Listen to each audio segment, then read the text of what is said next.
Ito po mga ka-hunter yung galing kay ka-hunter Kakisig TV. So, bite-bite na niya. Ang lakas kumain.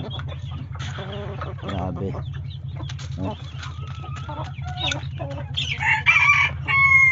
Lakas na kumain.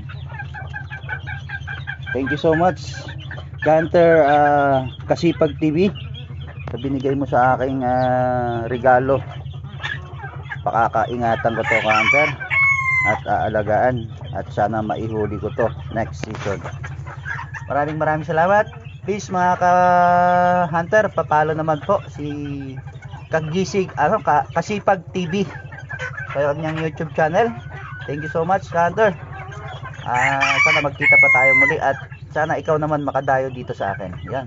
Maraming salamat and bye bye.